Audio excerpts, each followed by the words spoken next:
This is Decision 2024 on KOB4. Today, the U.S. Senate debate with Democratic Senator Martin Heinrich and Republican challenger Nella Domenici.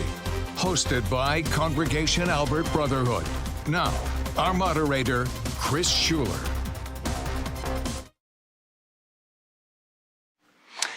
Thank you for joining us, and hello from Congregation Albert. This is the final debate in the race to represent New Mexico in the United States Senate. We have a full audience here in Albuquerque, and we're broadcasting live statewide on KOB TV4, as well as on public radio through KANW-FM, and we appreciate their help with this. Our candidates are Democratic U.S. Senator Martin Heinrich and Republican Nella Domenici. I'm your moderator. I'm Chris Schuler. And before we get to the rules, just some transparency. I'm a documentarian, and my company, Christopher Productions, made a movie about Nella Domenici's father, the late Senator Pete Domenici. I have also known Senator Heinrich and have worked with his staff while gathering various statistics and information for my films. Finally, I'm a registered independent voter. Just wanted you to know all that. Thank you. Yes, good. Listen, today's rules, first of all, and then we'll get started. They were put together by our hosting organization, Congregation Albert Brotherhood, who also curated the questions for today, and I may add context or follow-up to those questions on occasion. Our debate format today, opening statements by each candidate will last 90 seconds. Questions, each question will be addressed to both candidates, and each candidate will be allowed 90 seconds to respond to each question, after which the other candidate will be allowed 60 seconds as a rebuttal. The questions will go back and forth between candidates. At the closing, each candidate will have 90 seconds, and they will make a closing statement at that time. The order of speaking has been decided by a coin toss earlier today. Nella Domenici won that coin toss and decided to go first for the opening statement. That order will be reversed for the closing statements. So we will start with candidate Nella Domenici. So I can start now? Yes. Okay. Thank you, Chris. Thank you, all of you at Congregation Albert, for coming, and thank you for the team who worked on this so hard over the last 2 weeks to prepare for it. It's very, very important for our community and for our state. I also want to highlight that my mother, who's 89 and a half, is here joining us, along with my husband, my daughter, my sisters, and cousins even. So it's great to have you all here. And you all know, as most of you will know, that I'm running for office because New Mexico's in a crisis. Martin Heinrich has been a political leader here for 20 years. He's been your United States Senator for 12 years. He's had one responsibility: to make sure New Mexico thrives. Just one. So let's look at his report card and see how he's doing against that one responsibility. New Mexico is first in crime. New Mexico is first in drug use. New Mexico is first in doctors exiting. New Mexico is at the bottom of education. We're at the bottom of economic development. We're at the bottom of early childhood well-being. And U.S. News and World Report, who looks at states holistically, ranks New Mexico at the bottom again, 49. It's time for a change. It's time for a new leader.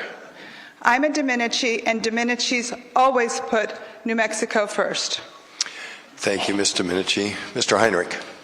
Thank you all for being here today. I'm Martin Heinrich, and I am so proud to represent New Mexico in the United States Senate. And if you're here in the room or you're watching or listening at home, then you probably care deeply about this state. You're going to hear two very different visions today for the kind of New Mexico that we're going to pass on to our kids and our grandkids. I grew up the son of a lineman and a factory worker.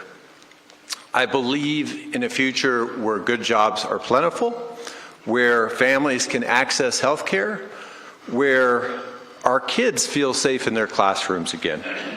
And I believe in a future where every single woman can decide precisely what's going to happen to her body herself. My opponent is a multi-millionaire hedge fund executive who has spent most of the last 50 years living on the East Coast.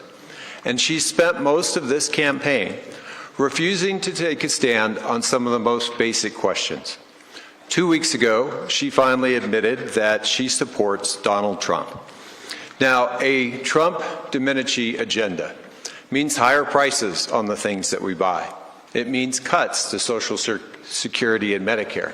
It might mean tax cuts, but not for all of us, but for billionaires. I think we should embrace a different path forward, a path of freedom, hope, and progress. Thank you, Mr. Heinrich. Your decisions, should you be in the Senate, affect not only our state, but our nation and really the world. Those decisions, of course, will not be made because of politics, but those decisions will be made for the good of everyone. Thus, where you get your background, where you get your information is really important, especially in this day of mis- and disinformation. So, my question to you is, where do you get your information to make decisions? And how do you ensure it's accurate? What are your news and other sources? What do you read regularly? We'll start with Mr. Heinrich. Well, one of the places I get my information is from the Congressional Research Service, but I also read extensively every single day. And I read the news across the political spectrum, but through the lens of the current information environment that we're in. I sit on the Intelligence Committee, and so one of the things that I see is just how active our adversaries are in trying to shape that information environment. In fact, I remember one of the things I did when I was in 2017, after the 2016 election, is I actually asked for and looked at all of the ads that were paid for in rubles on credit cards and then run in New Mexico. And so I have a pretty good sense for disinformation versus information. In addition, I regularly consume information from NPR and PBS and from international sources, The Guardian and the BBC. Mr. Domenici, you have a rebuttal of 60 seconds, and then you'll answer the same question, but you can rebut first. Sure. I think one of the most important things is he didn't mention he gets his information from direct discussions with people who have boots on the ground, who are dealing with the real issues. I have spent the last 8 months traveling this state, meeting with all kinds of people one-on-one and having extensive discussions. I have met with emergency room doctors. I have met with people who are the heads of mental illness organizations. I have met with all sorts of doctors from UNM who are frustrated. I've met with cattle ranchers, sheep farmers, chili growers, and that information is incomparable to the information, of course, that I get from reading all sorts of publications, both on the far left and the far right and in the middle. So, for example, I read the Wall Street Journal, but I read the New York Times. But I think there's a third category, which is also books he didn't talk about. So, for example, one of my favorite books I've read in the last year is Tony Hillerman's autobiography on his life in New Mexico and his relationship with the Native Americans. And you have another 90 seconds if you want to keep going now. This question is for you. What do you read? What are your news sources? How do you ensure their accuracy?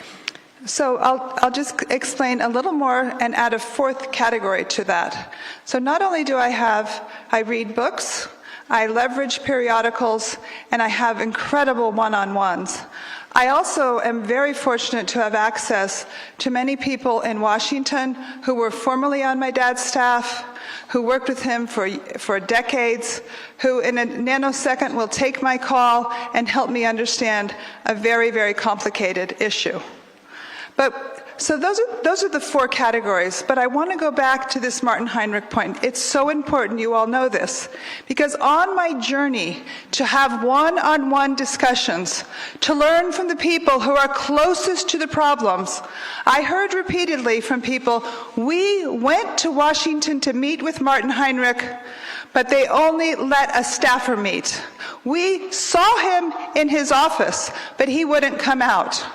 And at least 5 of these groups said, after we were not able to meet with him, we saw him walking his dog outside. At first, I thought these were just one-off, peculiar answers, but these were consistent answers that I heard repeatedly. Lack of a voice. They couldn't figure out how to get his ears to help him represent him. Mr. Heinrich, 60 seconds. Thank you. First off, that's just false and silly. I meet with New Mexicans every week, every single week. I meet with New Mexicans here.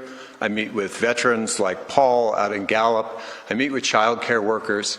In the last debate, my opponent bragged about how many meetings she's taken with CEOs. I meet with union people. I meet with child care workers. We need businesses. I meet with regular folks CEOs. all the time.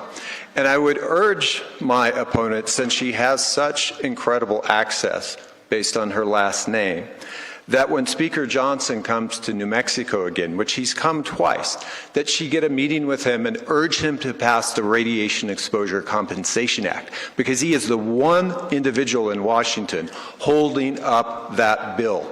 There are people suffering, downwinders and post-1971 miners, because he won't pass that legislation. Use your influence to get that passed. Thank you, sir. I will, and I'll get it passed. My father got it passed, Hang on, and I'll Ms. get it Domenici. passed. We are, stand by, please. If we could have security here and just hang on. Security, please. Security could come down. We'll get to the Gaza question that we're talking about here in just a moment. I'm going to move to something else, and then we'll come to that. Okay? You all right? Sure. Everybody okay? Good. All right. By virtually all accounts, the 2020 election was one. Actually, let's go to that. If this is an issue now, let me pull that out. The Israel issue obviously is important. It has been passionate throughout the country. It is passionate here, certainly in Congregation Albert. One of the questions that came in was talking about thousands of civilians dying in Gaza. The question is, what is your stance on that situation? What is your stance on the U.S. sending arms to Israel? And we started the questioning with Mr. Heinrich, so we will start now with Ms. Domenici. So, like Ronald Reagan, I believe absolutely, unequivocally, in peace through strength. And what we've had happen in the last 4 years under the Biden, Harris, Heinrich regime is that we have shown... Quiet, please. We have shown weakness repeatedly. It began in Afghanistan. Can you all remember our own soldiers and our own translators hanging onto those airplanes as they were flying off and they got dropped and died in their desperate effort to leave? That was a leadership failure. The way we've dealt with the border, wide open, Heinrich, Harris, and Biden, has been a leadership failure. And we've shown that to the world. But worse yet, with Iran, we've not only shown weakness, we have enabled them to be a powerful, powerful enemy of ours. We have enabled them to have everything they need to go after Israel. And we did that because the radical progressives, the super left leaders, didn't adhere to the sanctions that Iran had. They allowed Iran, after Trump left office, when Biden took over, to generate billions and billions of dollars, which is now used for military weapons in the Middle East. Mr. Heinrich, if we could keep quiet in the hall, please. First, Mr. Heinrich, you'll have 60 seconds to rebut, and then you will have another 90 seconds to answer the question, and then we'll move to the rebuttal there. First off, I just want to recognize the very real pain.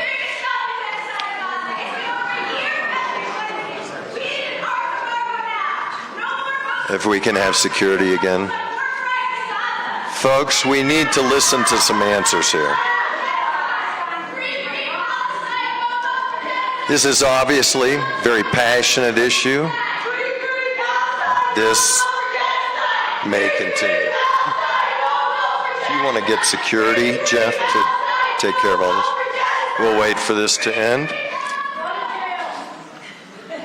And now we will hear an answer. I know it's a passionate, it's a difficult question. Mr. Heinrich, you have 60 seconds to rebut and then 90 seconds to answer the question.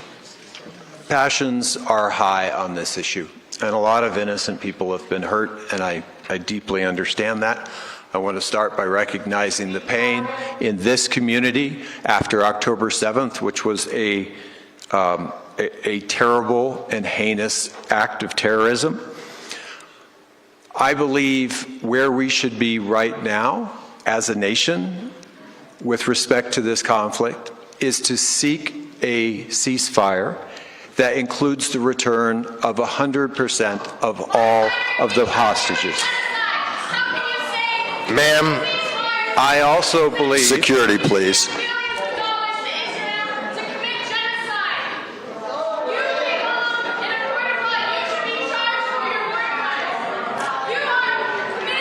We will continue on, and we may be ready to take a break in just a second.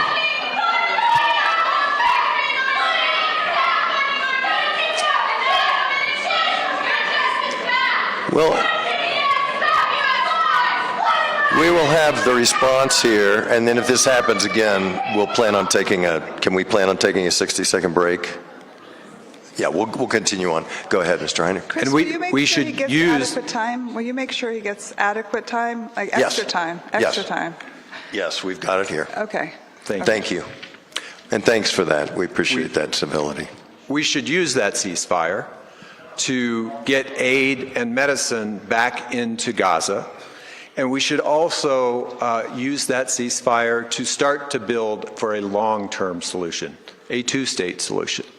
Now, my opponent brought up Iran. And Iran is a very destabilizing, and I have another 90 seconds, correct? Yes. Yeah. Yes, yes, correct. And this is your answer. Iran is a very destabilizing influence in the Middle East. And I would love to see everyone involved in conflict in the Middle East show restraint, because what we don't want to see is this spiral into a regional war. But I want to correct the record with respect to Iran, because what I did is I worked with the Obama administration and Secretary Moniz to make sure that they were disarmed from their nuclear program. That was an incredibly important moment.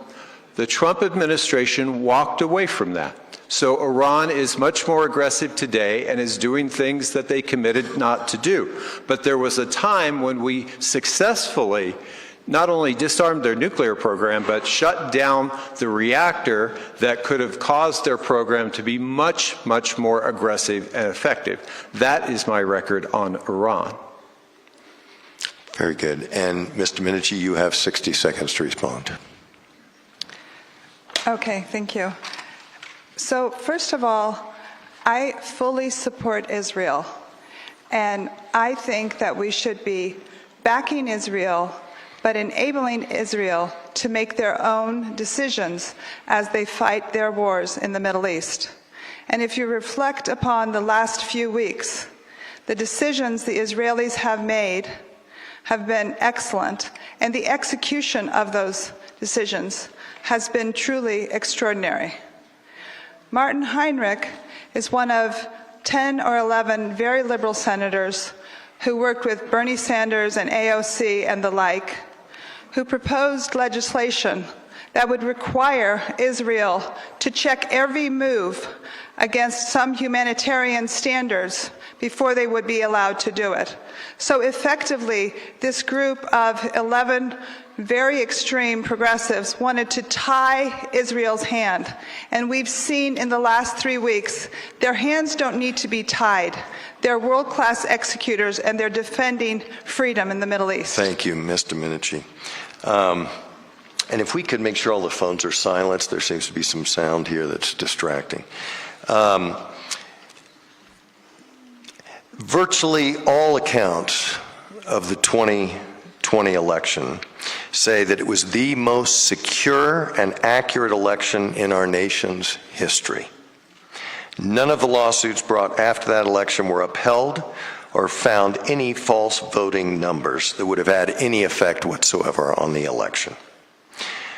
1, do you believe we have safe and fair elections? And 2, will you accept the results of our upcoming election? And we will start now with Mr. Heinrich. With him? Yeah. Okay. I will absolutely accept the results of the election here in New Mexico and the election across the nation. Elections should be about math, not about mobs. And as long as we can all see transparently what the results of an election are, then we should all accept that outcome. In New Mexico, we have things like random audits, paper ballots, electronic counting that could all be backed up against one another so that someone can come in after the fact and see precisely why the results are what they are. We actually keep the paper record, but at the same time we use the electronic visual scanners to get quick results. So we have very, very fast reporting, but we also have very accurate elections. What worries me is when election boards start to be dominated by people who say up front that they're going to put their thumb on the scale. That is what we should be concerned about. We should make sure that all election boards, all secretaries of state, all county clerks have one fidelity, and that is to the actual math of how the electorate voted. Ms. Domenici, a rebuttal, 60 seconds, and then you'll have a minute 30 to answer, so you've got a little bit of time here. Okay. Well, I think your question was twofold. Yes. That you asked about January 6th, and then you asked about election integrity. So I'll answer both of those real quickly. So first of all, with regards to January 6th, I think it was one of the worst days our country has ever experienced. And I think the election was clear. Biden won. And I am not one of those people who is constantly contesting the election outcome at all. And I am extremely, extremely disappointed in the way that day was handled. It has been litigated extensively in the media for a couple years. I do think we need to make sure it's in history and everyone learns from it and we make sure lessons are learned, but we also need to move forward. With regards to election integrity, I think, this really might be one of the areas where Martin and I agree. Believe me, there will be many more where we don't agree. But on this one, I do think we generally agree.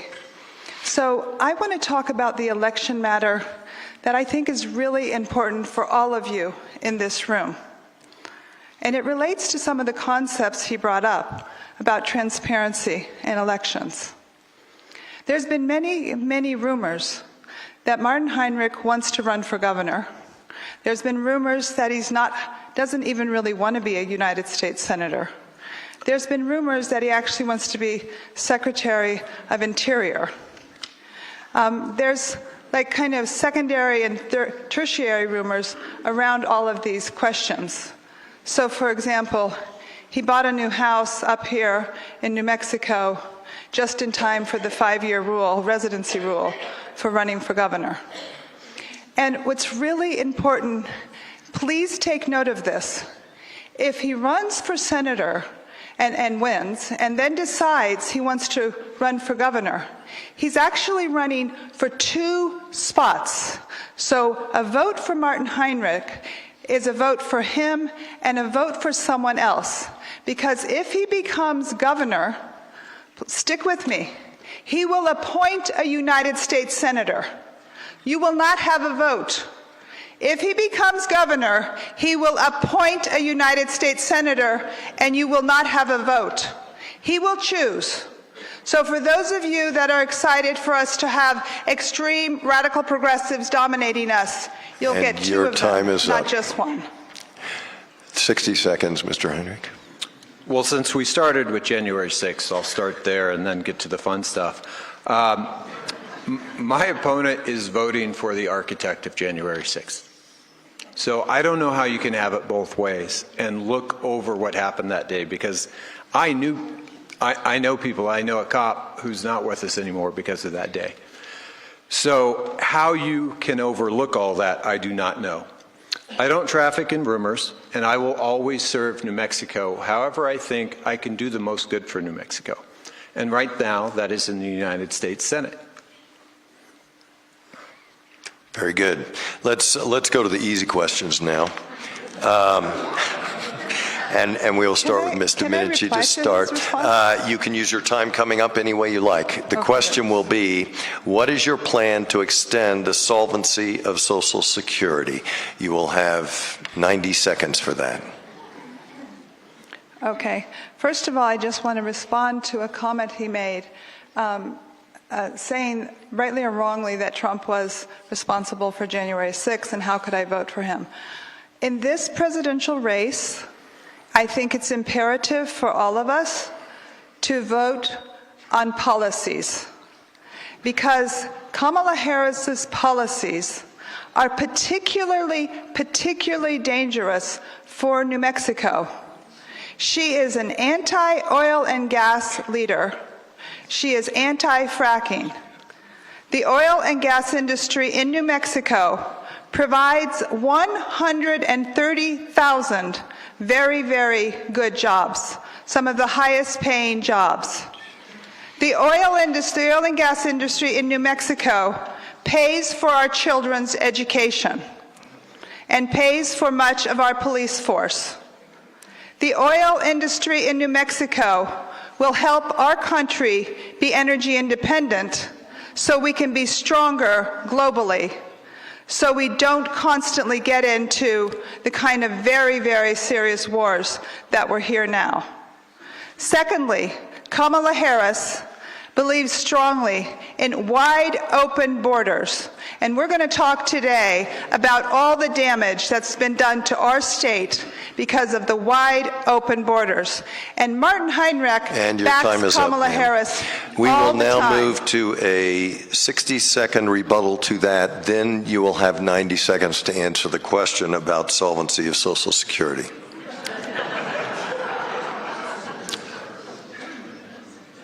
What my opponent fails to recognize in the very one-sided way that she paints Kamala Harris's record as vice president, and fairly the President Joe Biden's record, is that they have simultaneously been able to produce record amounts of oil and gas, including in New Mexico, while at the same time not ignoring the climate crisis and making the biggest down payment on a clean energy future that any country in the world has ever accomplished.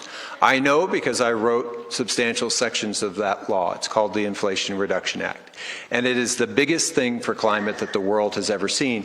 And it is bringing thousands of jobs, jobs like the ones at Arcosa Wind Towers, jobs like the ones at Array Technologies that's expanding right here in Albuquerque, jobs coming to do new manufacturing right here in New Mexico.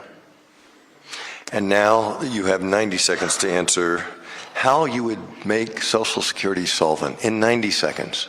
I hope we can get back to both of us on that question. The way I would do that, and I'm actually on, I've co-sponsored a piece of legislation to solve precisely this problem. If you look at folks who, most of the people in this room, probably us being an exception, pay payroll tax on all of their income. Teachers do that, firefighters do that, most people do that, small business people do that.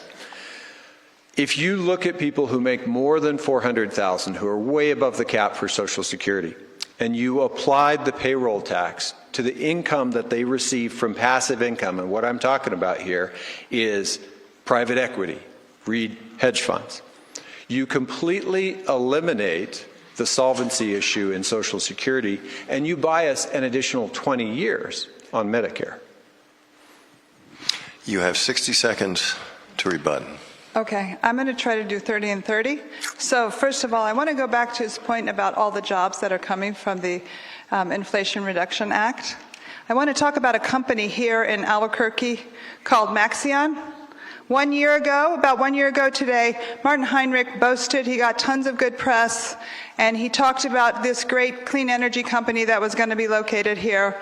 It's going to bring 1,800 jobs, be in the business of solar panels, be specifically in the solar panel business so that we would not be reliant on China. Maxion now has gone from approximately a $500 stock to a $5 stock. The company is on the cusp of bankruptcy.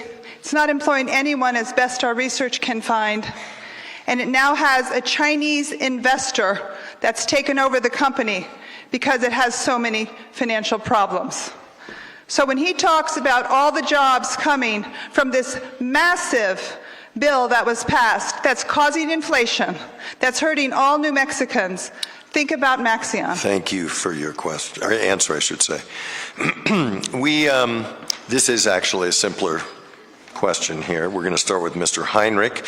Assuming you're in the Senate next year, what two committees would you ask to be assigned to, and why those particular two? Well,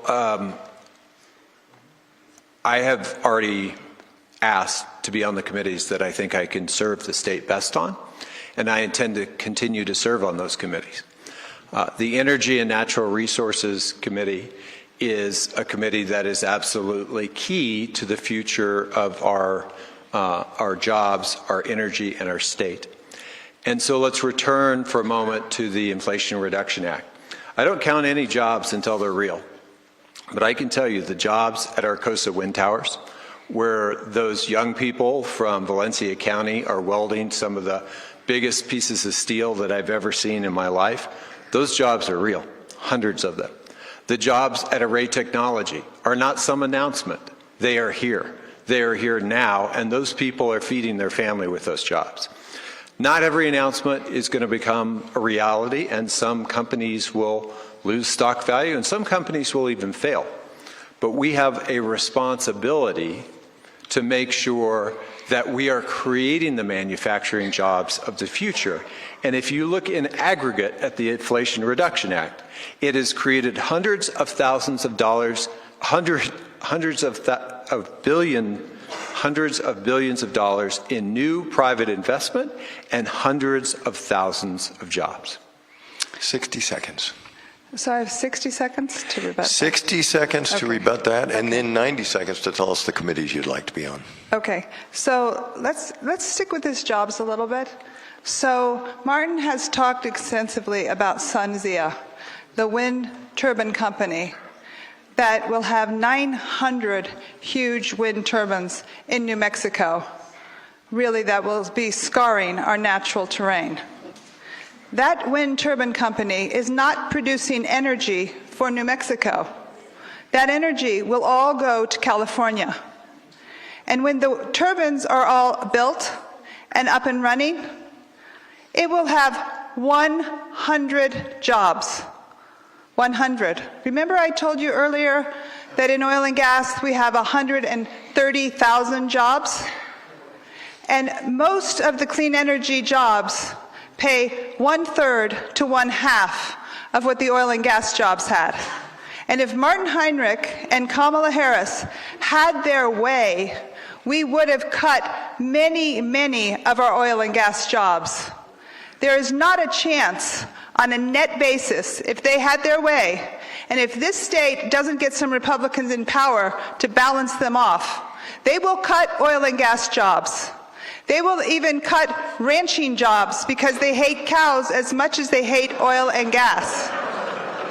Thank you, ma'am. And those lost jobs will not be made up with the likes of the biggest company he's talking about that's bringing 100 jobs here. And which are the two committees that you would like to be assigned to, and why? So I know I have a backlog of questions. Thank you for reminding me. So with regards to the committees, I'll mention 3 because it's not likely that I would get on my top choices. So I also would like to be on energy and natural resources for the same reason Martin's on them. Our state is filled with natural resources, and I want to make sure we're using those natural resources in a way that benefits New Mexicans, not an extreme radical cause. I also would fight to get on the Agriculture Committee, not because it's glamorous, but because a big, big part of New Mexico is in the agricultural space, and it's a deep, deep part of our heritage. And finally, I would fight to get on the Budget Committee because my education, my background, my work experience will provide me the right skills to make sure our federal government is fiscally responsible, unlike the government was the last 4 years. Thank you very much. And by being fiscally responsible, Your time is up. Thank you we will very have much. low interest rates. You have 60 seconds, Mr. Heinrich. Thank you. I'll go back to the issue of committees. I'm on the Energy and Natural Resources Committee. I'm also on the Approps Committee, and that is an incredibly important committee that I have used to invest in rural New Mexico. I have been able to steer funding for everything from fire trucks to local thinning projects, to local police departments, to the very tools that law enforcement uses to actually be able to solve and prosecute crimes. It's an incredibly important committee. It takes time to get on the Appropriations Committee or the Finance Committee. If you have a brand new senator, you're probably not represented on those committees. Third, I would say that my role on the Intelligence Committee is really important, and I will continue to serve on the Intel Committee as well. We're going to change topics now a bit and move into public health. With the pandemic, our nation certainly found out how lacking we were in terms of infrastructure regarding our public health system as a whole. Testing and information exchange from states to the federal government was really a disaster and cost lives. According to former Surgeon General Jerome Adams, we had to build clinics from the ground up. What is your stance on our public health system, and specifically funding, which has been cut for training, which is of course what we were lacking before, for the Public Health Service Commissioned Corps? And we will start with you, Ms. Domenici. So it's really important that people realize New Mexico's health care is an extremely dangerous situation. When I was going through the report card, the third category I mentioned was doctors exiting our state. We have, in some of the most important categories, 25% of our doctors have left the state.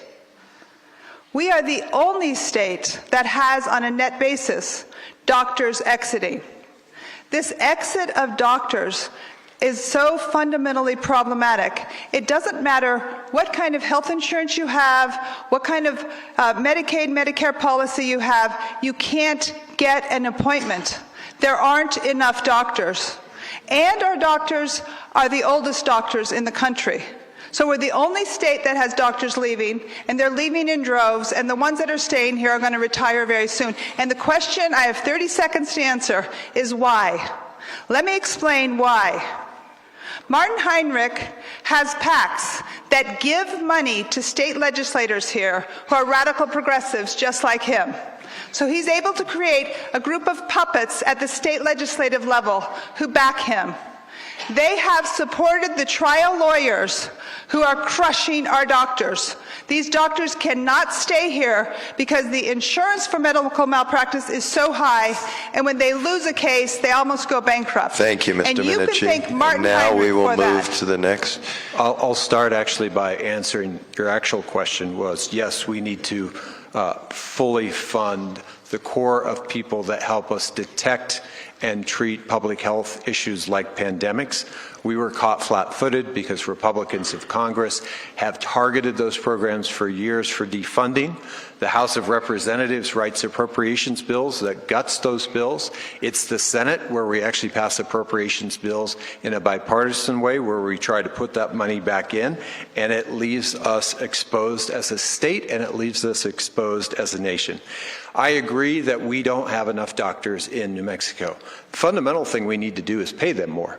Medicare and Medicaid have fallen behind. Their reimbursement rates are not adequate, and this is an issue that touches both Republican and Democratic rural states. It is why we are trying to build a coalition across the aisle in the Senate to increase reimbursement rates. We also need to more adequately forgive the loans of people who go to medical school here. If you look at programs like the BA to MD program at the University of New Mexico, if we get folks to come here for college and we get them into our medical school and we do that as a single unified program, about 65% of them actually stay in the state of New Mexico and end up making this their home.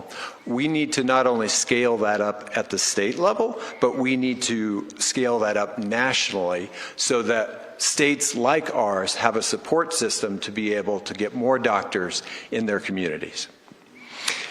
You have an additional 60 seconds if you would like it. You're good? 60 seconds for rebuttal. Yeah, so I just want to touch on a few points. So he's been a senator for 12 years.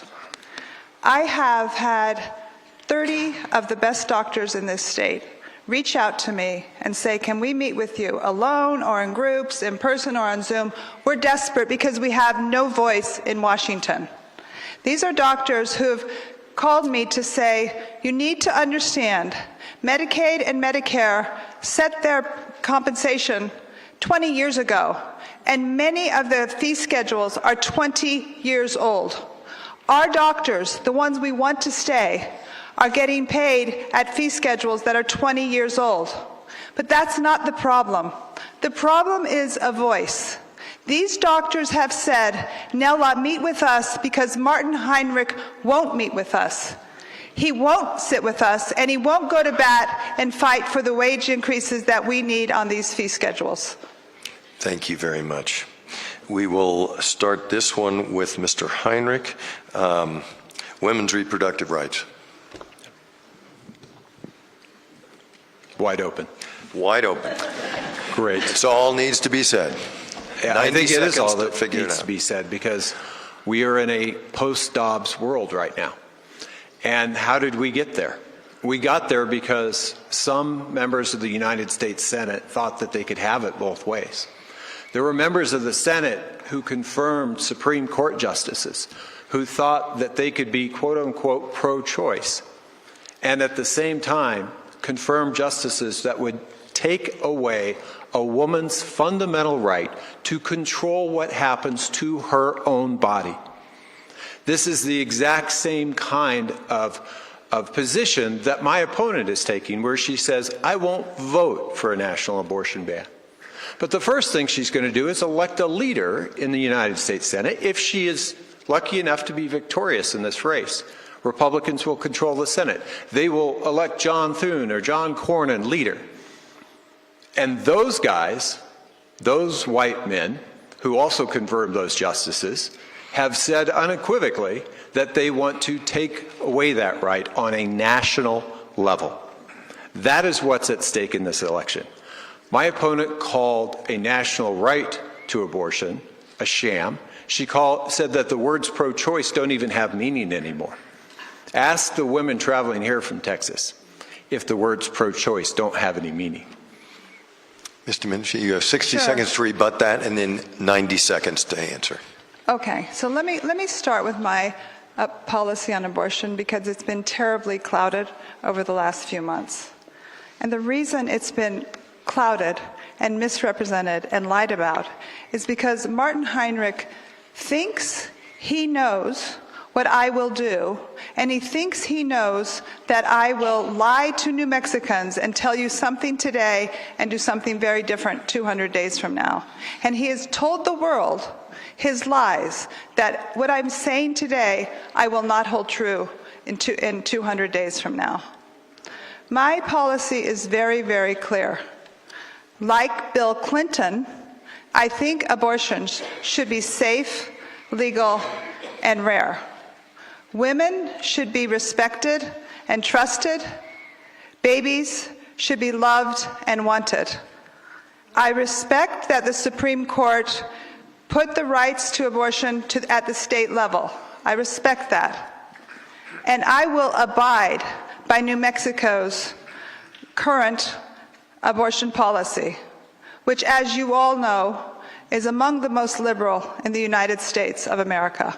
Let me repeat that. I will abide by that. And I will not support a federal ban on abortion. I'll repeat that again, because he keeps lying about that. I will not support a federal ban on abortion. 60 seconds, sir. I thought you said I had 60. Sorry, yes. That's all right. No You're problem. absolutely right. I appreciate your keeping That's all right. time, too. No problem. Go ahead. But because I care deeply about women, I'm not sure he does, but because I care deeply about women, I've spent months and months on this, working with some of the best women's healthcare doctors in our country. And I think the real problem is that we have too many unintended pregnancies in our country. Listen to this. We have 6 million pregnancies a year in America. 3 million of those pregnancies are unintended. Those unintended pregnancies could be largely stopped through birth control. Now here's the really bad ratio. 1 out of every 3 unintended pregnancies ends in abortion.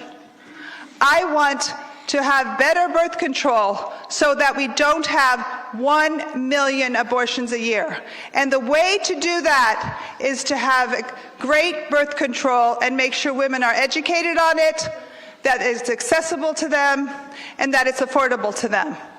And that, to me, is getting at the root cause of abortions. But what's really important is he doesn't really care about women, because if he cared, he wouldn't allow biological men to compete in sports against women, which is dangerous and incredibly unfair. Thank you, Ms. Domenici. Mr. Heinrich, you have 60 seconds. Thank you. I would have to ask my opponent, if she cares so deeply about women, how can she vote for and support a presidential candidate who is found liable of rape, who has been convicted 34 times of felonies, who's been accused of sexual assault over and over and over again, including this week another person came forward?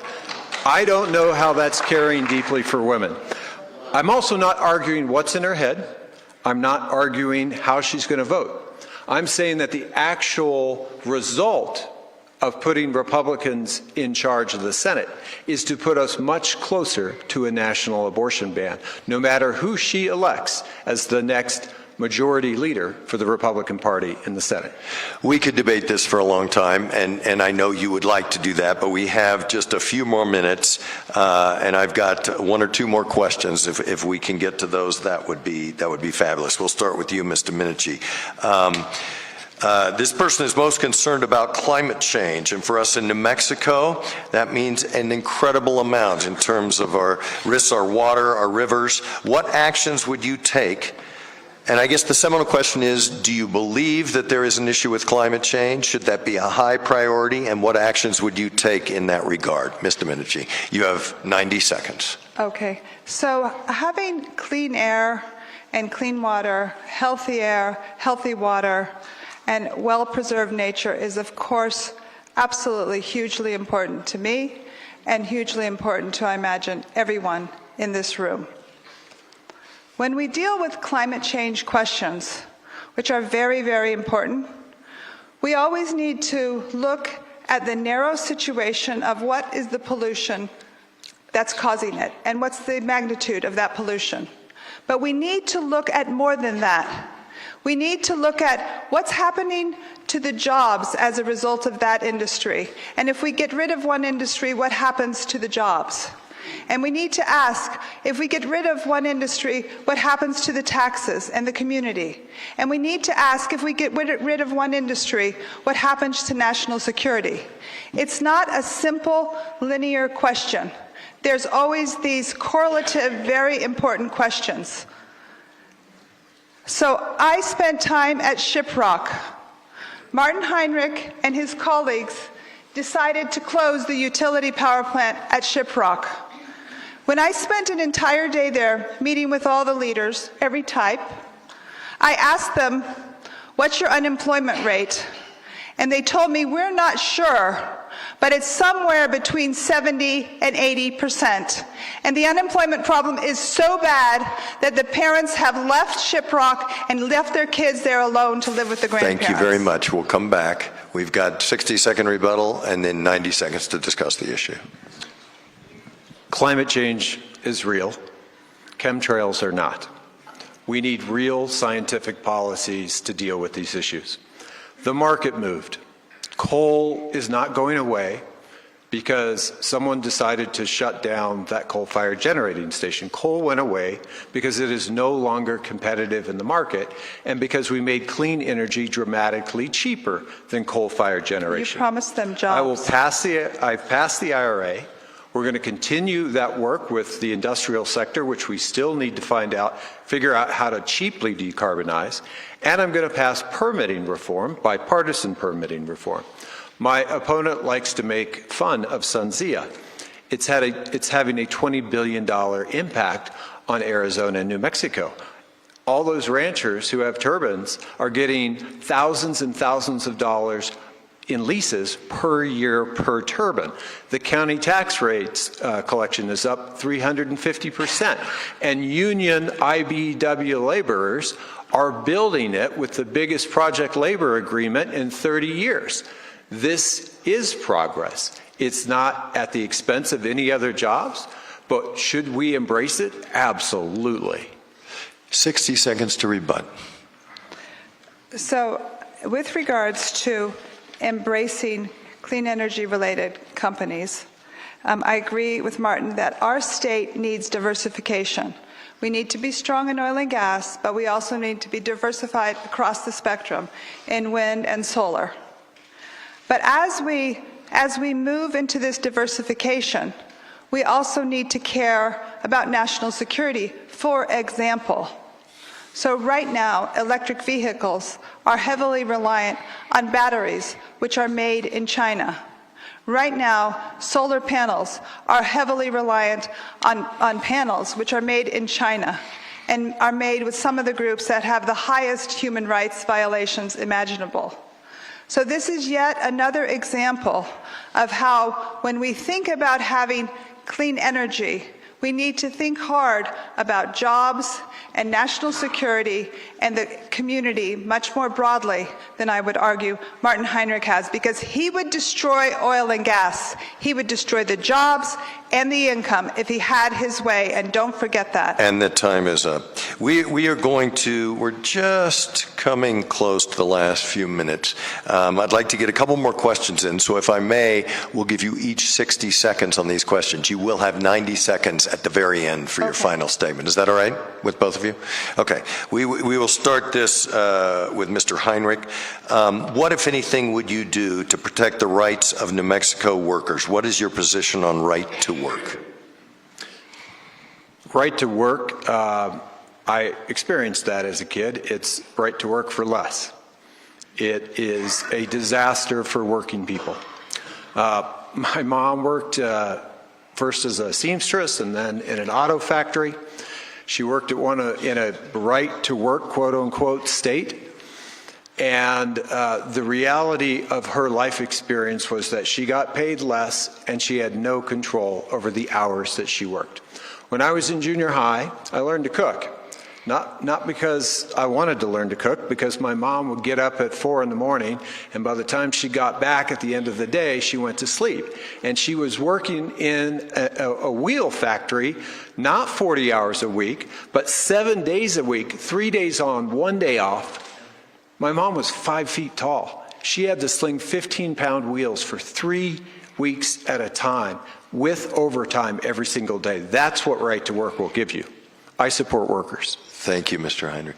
Mr. Domenici, 60 seconds on this. Thank you. New Mexico has a problem with having good jobs. Our leaders have failed to make sure this state attracts companies with good, high-paying jobs, with good hours and good benefits. The solution to our state having better jobs is not whether or not we have a certain minimum wage or we have certain right-to-work policies. Yes, those will help. But the real solution is education. We are not educating our youth. And because we are not educating our youth, because we have the highest illiteracy rates for reading, we have the highest illiteracy rates for math, and on top of that, we have a state that's #1 in crime. So good companies don't come here. They can't come here. Their board of directors won't let them. So until we fix education, which this team of leaders has failed to do, and until we fix crime, we're going to have a job problem here for our youth. Thank you very much. For a long, long time. We have 90 seconds on your final statements, and we start with Mr. Heinrich. You will have 90 seconds as well. Okay. You start. I am so proud to be your United States Senator. I am proud of the work that we have done, things like passing the PACT Act for veterans. I'm proud of the things we've accomplished, and I look forward to all the work ahead. My opponent is a multimillionaire hedge fund executive who has spent most of the last 50 years living in Connecticut and New York. She has spent her entire campaign trash-talking New Mexico. I am tired of her list of complaints. I would like to see her get to work on solutions. I'm an engineer. I love to solve problems. I like to fix things. I know that New Mexico is strong and resilient, and that our best days are still ahead of us. If you want a problem solver who's going to pass things like the Inflation Reduction Act that she's complaining about, or all the other things that we did for veterans in this Congress, if you want a problem solver, if you want someone who's pragmatic, if you want someone who puts solutions ahead of sound bites, then I would humbly ask for your vote. Thank you, Mr. Heinrich. You have 90 seconds, Ms. Domenici. So Martin Heinrich refuses to acknowledge the reality of the situation our state is in and refuses to take responsibility for it. Remember the report card I presented? Those weren't my views. That's just raw data. That's good data. That's describing the crisis our state is in. And it's always, always hard to hear the brutal truth. But he earned that brutal truth. Why would you have someone who's been in office 12 years and created a state that's filled with problems have another 6 years to let those problems continue on? So the grades that we talked about at the beginning are still his grades. But the worst part about those grades, we all live them every single day. We all wonder, when will the price of food and gas go down? We're all worried about finding affordable homes, affordable cars. We're all shocked when we look at our credit card and the interest rate has gone up above 20%, and in some cases, up above 30%. And we're all scared. We're fighting for safety in schools and safety at night. And we have moments of deep sadness because of the hundreds of fentanyl deaths and the hundreds of meth deaths. And we're angry because we send our kids to schools where they don't learn to read or write. It's time for a new leader. It's time to bring back a Domenici. Thank you, Ms. Domenici. It is not easy to run for office, especially in today's world, but we want to take a moment to thank Nella Domenici and Martin Heinrich for their dedication to public service and willingness to serve. Thank you to the candidates. Be sure that you take time to study the issue. Excuse me, sir, we're still on the air. We're still on the air. Thank you. This is my camera and I want it. Listen, be sure to take time to study the issues. Remember, there's still a week left of early voting here in our state. It ends on Saturday, November 2nd. Election day is Tuesday. You know this, November 5th, polls are open from 7 a.m. to 7 p.m. And a reminder, New Mexico is a same-day registration state, so if you're eligible to vote, show up. You can register right there to cast your ballot. Thanks again to our candidates, KOB4, KANW, and of course our hosts here at Congregation Albert Brotherhood. I'm Chris Schuler. Be sure to make your voice heard and vote.